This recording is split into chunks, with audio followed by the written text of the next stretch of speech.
신앙인은 끝이 아름답죠. 인생의 마지막마저도 하나님의 메시지로 사는 그러한 사람이 바로 신앙인입니다. 그것이 바로 야곱의 인생 결론인 거죠.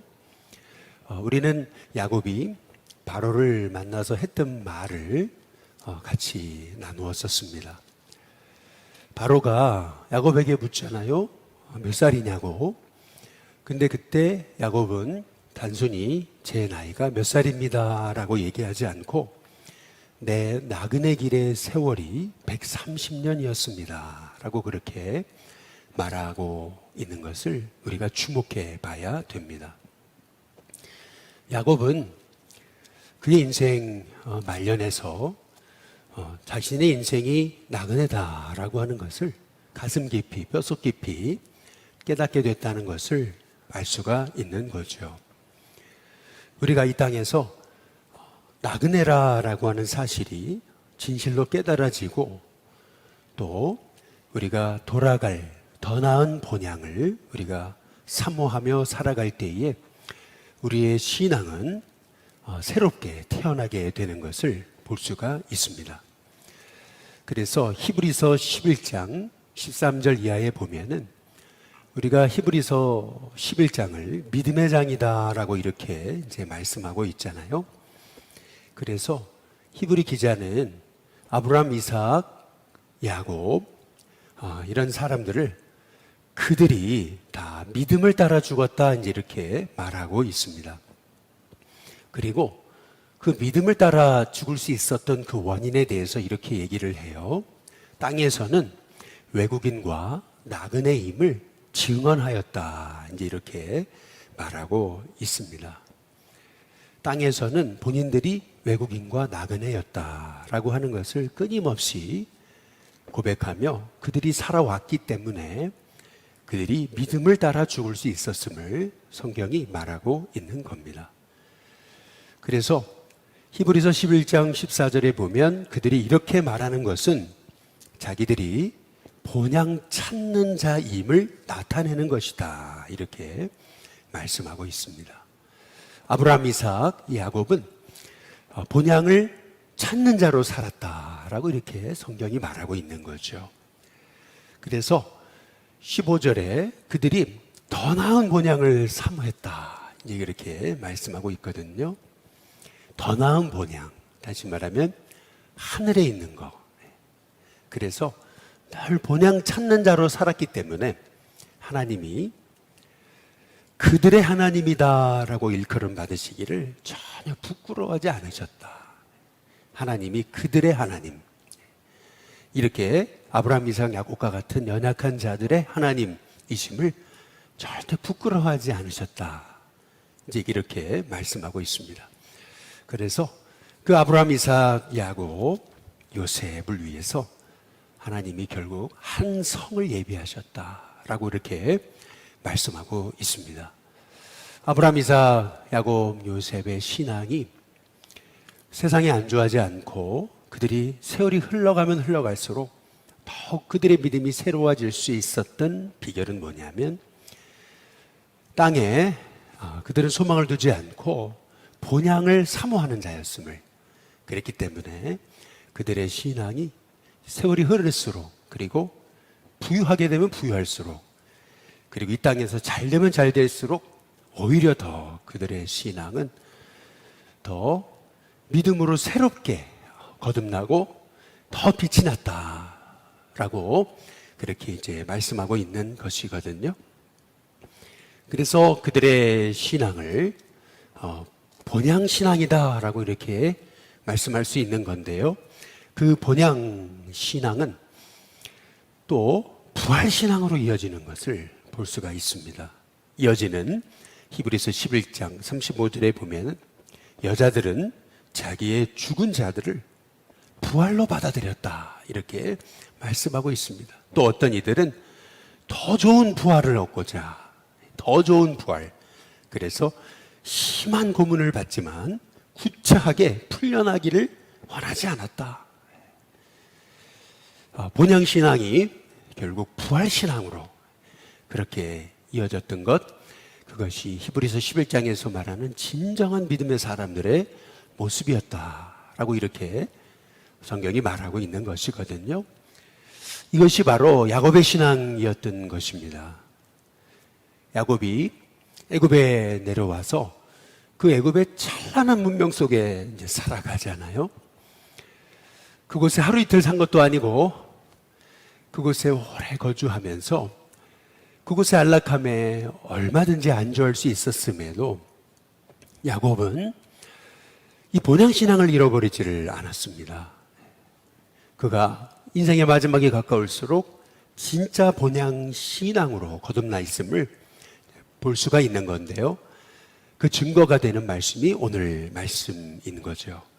오늘 말씀은 이렇게 시작을 해요. 27절에 보시면은 애굽 이스라엘 족속이 애굽 고센 땅에 거주하여 거기서 생업을 얻어 그 다음 뭐라고 말씀하십니까? 생육하고 번성했다라고 이렇게 말씀하고 있습니다. 생육하고 번성했다. 저와 여러분에게 또 우리 일신교회의 이 나라 민족에 생육하고 번성하는 은혜가 있게 될 수 있기를 주님의 이름으로 축복합니다. 생육하고 번성하는 거, 이게 하나님이 우리에게 주시는 하나님의 복인 거죠. 여기서 생육하고 번성했다라고 하는 말씀의 의미를 우리가 이렇게 볼 수가 있습니다. 단순히 요셉이 두 아들을 낳잖아요. 수학적으로 한 사람이 두 명을 낳고 둘이 또 둘을 낳고 이렇게 넷이 되고 이런 식의 수학적인 계산이 아니고 정말 상상할 수 없을 정도의 폭발적인 그러한 번성, 그러한 생육을 이루었다라고 하는 말씀의 의미인 거죠. 우리가 보통 우리 한국교회에 대형교회들이 있잖아요. 몇만 명씩 이렇게 모여지는 그러한 교회들을 가만히 수학적으로 계산해 보면은 한 주에 한두 명이 와서는 그렇게 몇 년 사이에 수만 명이 되지는 못합니다. 따져보고 계산해 보면은 한 주에 100명씩, 200명씩, 1000명씩 들어와야지, 그래야지만이 정말 수십만 명이 되는 거거든요. 사실 이러한 수학적인 계산을 뛰어넘은 생육하고 번성한 그러한 역사가 여기 야곱의 가문에 일어났던 것을 우리가 이제 여기 이 말씀을 통해서 볼 수가 있는 거죠. 우리 일신교회에도 이렇게 하나님의 사람들이 찾아들고 모여지는 은혜가 있게 될 수 있기를 주님의 이름으로 축복합니다. 여기 28절에 보면은 야곱이 애굽 땅에 몇 년을 거주했어요? 17년을 거주했어요. 그래서 그의 나이가 벌써 147세가 됐습니다. 그래서 29절에 보니까 이스라엘이 죽을 날이 가까웠다, 이제 이렇게 말씀하고 있거든요. 근데 여기서 우리가 한 가지 질문을 던질 수가 있습니다. 그 질문은 뭐냐 하면, 왜 야곱이 가나안에 안 돌아갔을까라고 하는 겁니다. 야곱이 요셉의 요청으로 애굽 땅에 내려오게 된 때는 흉년이 시작된 지 2년 후였습니다. 그래서 요셉이 야곱에게 앞으로 5년은 더 흉년이 계속될 겁니다 라고 얘기했거든요.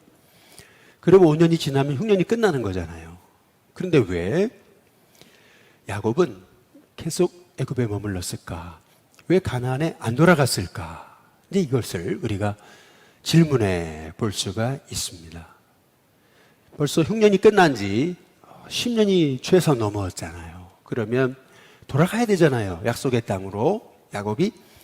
근데 안 돌아가 있는 것을 볼 수가 있습니다. 왜 안 돌아갔을까? 세 가지 가능한 추측이 있습니다. 먼저 첫 번째는 어차피 나가는 인생 아니겠습니까? 야곱이 가나안에 있어도 그 자기 땅 아닙니다. 또 애굽에 있어도 자기 땅 아니잖아요. 그러니까 어차피 이 애굽 땅, 이 고센이라고 하는 엄청난 풍요로운 땅에 있든 아니면 가나안 땅에 있든 어차피 나가는 인생이니까. 그래서 조금만 더 하다가 어느덧 17년이 된 것이 아닌가라는 추측을 갖게 됩니다. 어느덧 저도 일신교회 온 지가 꽤 됐는데 가만히 생각을 하다 보면은 눈 깜짝할 새에 또 10년이 지날 거고 눈 깜짝할 사이에 은퇴하겠구나. 이런 생각을 하게 되기 때문에 오늘 하나님이 주신 부르심에 최선을 다해야지, 그렇지 않으면 눈 깜짝할 사이에 결국 은퇴구나 라고 하는 생각을 해보게 되면서 오늘 여기 야곱도 잠시 머물러고 온 거잖아요. 근데 어느덧 17년이라는 세월이 그냥 눈 깜짝할 사이에 지나갔을 것임을 우리가 생각해 볼 수가 있습니다. 두 번째, 왜 안 돌아갔을까? 이제 그 이유 중에 하나, 타당한 이유는 뭐냐면 야곱은 항상 어느 곳을 떠날 때 그때에 하나님 명령을 따라갔습니다. 그런데 하나님이 야곱에게 애굽으로 돌아가라 하지 않으셨잖아요. 명령이 없으셨습니다. 야곱이 애굽으로 갈 때도 하나님 명령이 있었거든요. 그런데 하나님의 명령이 없었기 때문에 야곱이 애굽으로 안 돌아갔을 거다. 아주 타당한 이유입니다. 그런데 세 번째, 더욱더 타당한 이유가 있습니다. 그것은 뭐냐면은 우리가 27절에 우리가 같이 지금 읽었듯이 거기서 생업을 얻었다 그랬습니다. 그리고 생육하고 번성했다. 야곱이 애굽에 내려갔을 때 그 땅이 흉년 들었던 땅이었지만은 그러나 그럼에도 불구하고 야곱의 가정은 폭발적으로 생육하고 번성하기 시작했습니다. 벌써 야곱의 가정이 애굽으로 내려왔을 때 식구들만 70명이었는데 그 몸종까지 다 합치고 뭐 하면은요 엄청난 그러한 가문이었을 텐데 이 가문이 아이를 낳고 또 낳는 그 불과 몇 년 사이에 야곱의 가정은 폭발적으로 가족이 늘어났던 것을 볼 수가 있는 거죠. 너무 커져버린 거예요. 그런데 그냥 단순히 그냥 한두 명도 아니고 너무 이 야곱의 가정, 가문, 자손과 또 양과 소 이런 것들이 너무 많아지다 보니까 야곱이 그들을 이끌고 가나안에 가보세요. 그러면은요 누가 받아주겠냐는 거죠. 아니 이거는 대거대한 그래도 굉장히 어떤 그냥 조그만한 가문 정도가 아니고 엄청난 그 사람들이 때로 이동을 해야 되는데 그 사람들을 가나안 사람들이 쉽게 받아주겠나라고 하는 것을 생각해 보게 될 때에 여러 가지 야곱이 애굽에 거주한 17년 동안 쉽게 돌아갈 수 있는 그러한 상황이 아니었다라고 하는 것을 우리가 살펴볼 수가 있는 겁니다. 어찌 보면은요, 야곱에게 있어서는요, 그 인생의 말년이 더 바랄 것이 없는, 참 아쉬울 것 없는 그런 진짜 복을 받은 그러한 인생이었음을 우리가 생각해 볼 수가 있는 겁니다. 그 이유는 뭐냐면은 가족들이 서로 이렇게 으르렁대고 서로 그렇게 미워하고 정죄하고 하나 되지 못했잖아요. 그런데 애굽에 오게 되면서 요셉 한 사람 때문에 형제들이 그때부터 화해하게 되고 화목하게 되고 요셉을 중심으로 해서 깨어진 가정이요 애굽에 정착하면서 생업도 얻게 되고 번성하게 되고 막 그러면서 정말 남부러울 것이 없이 그렇게 하나님의 복을 받기 시작했잖아요. 더구나 요셉은요 이 애굽의 최고 권력자가 됐습니다. 정말 남부러울 것이 없는 거죠. 이 야곱은 그 당대의 최고 대제국이라고 불리는 그 애굽의 바로를 독대할 수 있을 정도의 그런 엄청난 어르신이 되어버렸습니다.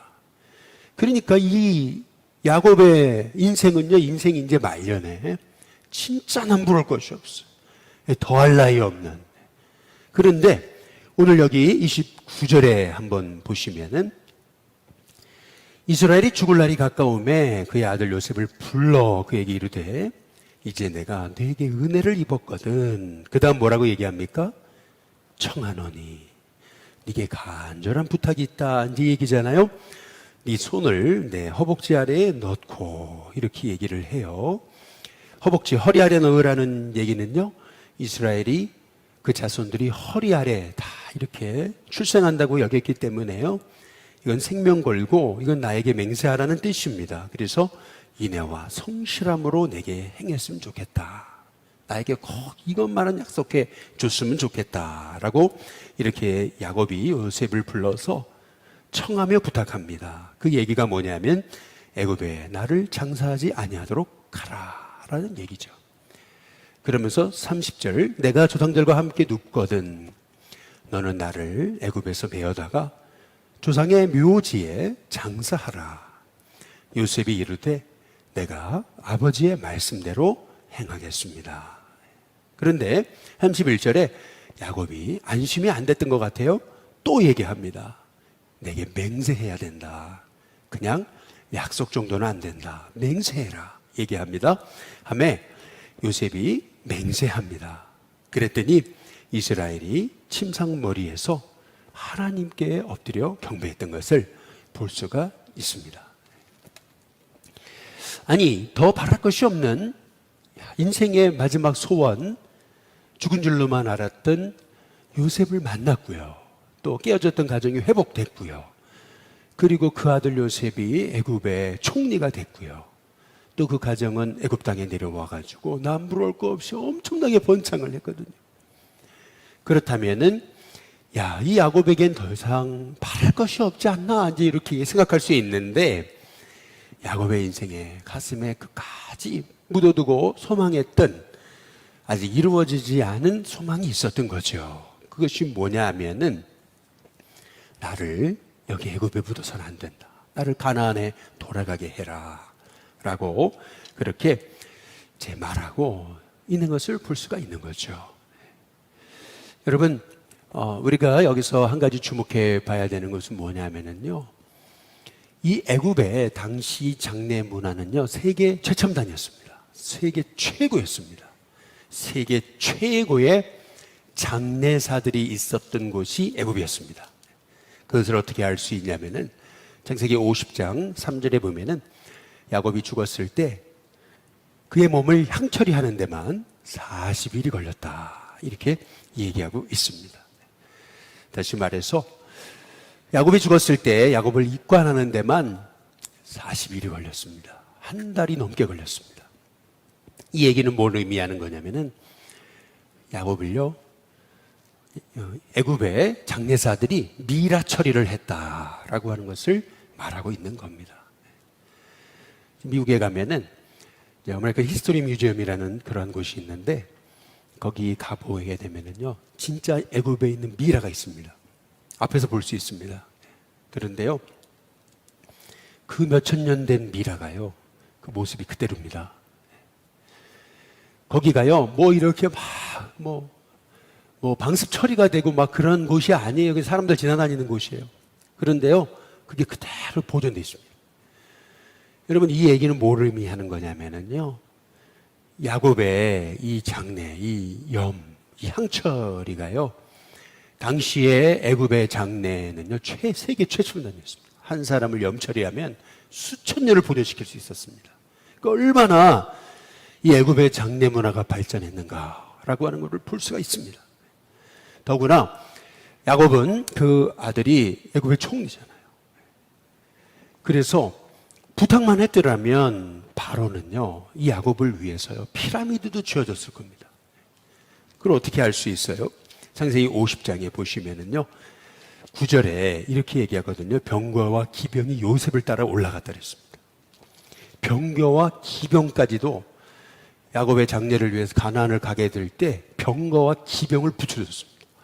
그러니까 이 말의 의미는 야곱이 원만 했더라면 야곱의 장례는요, 완전히 애굽 국가장으로 뿐만 아니라 이 야곱이 그 애굽의 소위 귀족장으로 그렇게 해서 대단한 그러한 스핑크스나 그런 피라미드는 아니었더라도 그래도 웬만한 피라미드는 야곱을 위해 지어줬을 거라고 우리는 얼마든지 생각해 볼 수가 있습니다. 그러나 그럼에도 불구하고 야곱은요, 그 애굽에 날 묻으면 안 된다 라고 얘기합니다. 오히려 내 본향으로 가야 된다 라고 그렇게 야곱이 말하고 있는 것을 볼 수가 있어요. 그 이유가 뭐였을까? 그것은 뭐냐면요, 먼저 첫 번째는 야곱은 내가 영원히 머물 곳은 애굽이 아니다 라고 하는 것을 야곱이 분명히 인식하며 살았던 거죠. 그것이 아무리 세상이 찬란해도 이 애굽은 내가 머물 곳이 아니다 이게 첫 번째 야곱의 신앙이었고요. 두 번째는 뭐냐면은 자기가 가나안의 묻힘을 통해서 자손들이 가나안을 바라보게끔, 우리가 돌아가야 될 곳은 가나안이라는 것을 인생의 죽음을 통해서 자녀들에게 메시지로 보여준 거죠.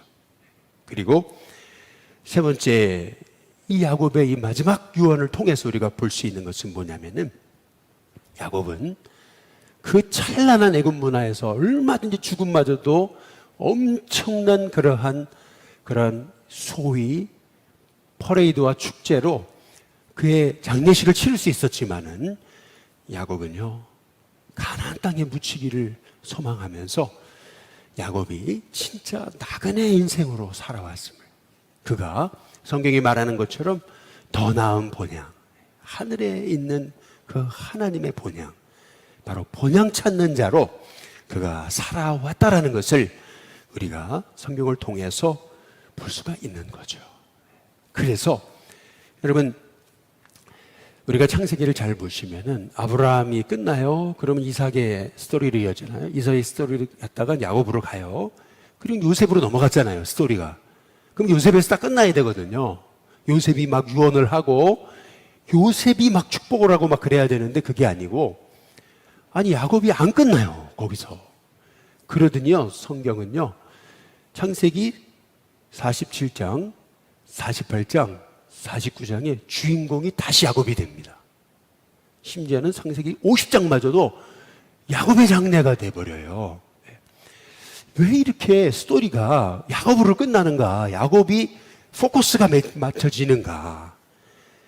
여러분, 성경이 얘기하는 것은 뭐냐면은 요셉의 승리가 그게 성경이 얘기하는 게 아니에요. 그게 핵심이 아니고 야곱이 결국 본향 찾는 자로 살아왔음을, 그래서 야곱의 인생 마지막조차도 하나님의 메시지가 되었음을, 그 메시지가 뭐냐면 더 나은 본향, 그 본향 찾는 자로 야곱이 인생을 마감하거든요. 그 애굽이, 이 땅이 우리가 영원히 거할 것이 아니고 저 하늘이 우리가 영원히 거할 것임을 성경은 우리가 말해주고 있는 거죠. 저 본향 찾는 자로 살아갈 때 우리 인생이 계속 새로워질 수 있음을 성경이 우리에게 말씀하고 계시는 것이죠. 그래서 창세기는요, 이 야곱의 말년에 집중하고 있습니다. 야곱의 말년에 아주 포커스를 맞추고 있어요. 아브라함도요, 여러분 죽을 때 유언이 없습니다. 그리고 이삭은요, 마지막 야곱은 축복하는데 그게 거짓말로 이제 그렇게 돼가지고 축복을 하잖아요. 그런데 야곱은 아니에요. 야곱의 축복은요, 창세기 49장에 이제 내일 모레 보실 거예요. 아주 그 자녀들 한 사람 한 사람을 향한 축복이 나오거든요. 우리가 여기서 볼 수 있는 것이 이제 무엇입니까? 결국 우리가요, 본향 찾는 자로 살아가야 된다는 것을 성경이 말씀하고 있는 거죠. 저는 저와 여러분의 인생이, 여러분의 인생 마지막마저도 그것이 하나님의 메시지로, 정말 우리의 인생이 결국 더 나은 본향, 저 하늘나라를 소망하는, 그것이 진짜 참된 가치가 거기 있음을 우리가 깨닫는 하나님의 종들로 살아갈 때 하나님이 저와 여러분의 인생의 마지막마저도 그렇게 은혜가 되고 복이 되는 삶을 허락해 주실 줄로 믿습니다. 지난 우리가 5월 5일 날 우리가 어린이 주일이었잖아요. 사실 계획한 게 아니었는데 딱 이렇게 점심을 보니까요, 우리 아이들에게 딱 맞는 메뉴가 나온 거예요. 막 불고기 같은 게 나오고, 그리고 뭐 떡볶이 같은 게 나오고, 또 뭐 샐러드 같은 게 나오고, 막 이렇게 아이들이 너무 좋아하는 음식들이 나오고, 뭐 떡도 맛있는 애들한테 꿀떡으로 나오고. 그런데 어떻게 이렇게 잘 차려졌지? 이제 알고 보니까 스토리가 이제 그런 거거든요. 우리 권사님 가정에서 이제 어머니 장례를 은혜롭게 잘 이제 마치고요. 그것이 이제 감사하셔서 우리 성도들을 이제 공개 이제 하시는 이제 거였는데요.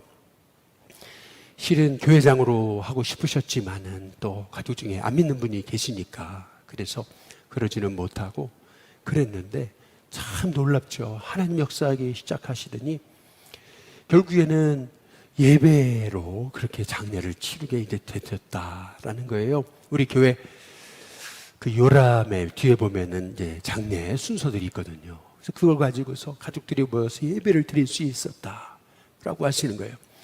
그리고 마침 또 장례가 주일날에 있었기 때문에 우리 성도들이 오예배 마치고 다 같이 갔잖아요. 그런데 제가 일신교회에 와가지고 그렇게 장례 우리 예배를 드리는데 그렇게 많이 오신 거는 거의 역대급이었어요. 그러니까 너무 정말 하나님의 은혜 속에서 이제 장례가 이제 치루어지고 그 장례가 그 마지막이 정말 하나님의 은혜고 하나님의 메시지이셨던 것에 너무 감사해서 그렇게 성도들을 공개하신 것이 아닌가라는 그런 생각을 해보게 되면서요. 이거 우리가 계획한 게 아니었는데 그런데 이게 다 어린이 주일하고 맞춰졌구나. 또 이게 교회 예산으로 했더라면 이렇게 못했을 텐데 이렇게 풍성하게 했으면 못했을 텐데 어떻게 우리가 계획한 게 아니고 하나도 생각한 게 아니었는데 어떻게 이렇게 타이밍이 맞아가지고 하나님의 은혜 속에서 이런 게 모든 게 합력해서 선을 이룰 수 있었을까라고 하는 그런 생각을 이제 해보게 되면서요. 우리가 한번 이 야곱의 마지막 하나님의 부르심을 한번 생각해 보면은요. 야곱의 장례는요. 단순히 그냥 요셉이 성공해가지고 아들이 잘 되니까 야곱의 장례도 성대하게 치렀더라. 여러분 그게 아니고요. 그 어르신이 그 야곱의 영화를 뒤로 하고 이 애굽의 영화를 뒤로 하고 저 초라한 가나안에 가가지고 장례를 치르겠다 그러는데 왜 그랬을까? 사람들이 생각하는 거잖아요. 결국 그들의 가문은 번영 찾는 자이구나. 여러분 이것이 그의 죽음마저도 야곱의 죽음마저도 하나의 영적 메시지 번영 찾는 자임을 나타내는 그런 삶으로 살기를 원했던 야곱의 그 기도의 제목이 결국 이루어진 거 아니겠어요? 마찬가지로 저와 여러분의 인생도 하나님의 사람은 인생의 마지막마저도 하나의 메시지가 되게 될 때 결국 그 가정에 하나님의 축복된 은혜가 흘러가는 복의 역사가 있게 될 줄로 믿습니다. 바라기는 저와 여러분의 인생 속에서 이런 아브라함과 또 이삭과 야곱이 평생 이 땅에서 얼마나 잘 살았어요 그들이요. 그러나 결국 그들은 본향 찾는 자로 살았던 것처럼 그래서 우리 아버지 하나님이 그들을 그들의 하나님이라 그렇게 부르심을 부끄러워하지 아니하시고 그들을 위해서 저 하늘의 한 성을 예비하셨던 것처럼 그런 진짜 본향판 찾는 자로 이 땅에서 참 믿음의 삶을 살아갈 수 있는 저와 여러분이 되시길 주님의 이름으로 축복합니다.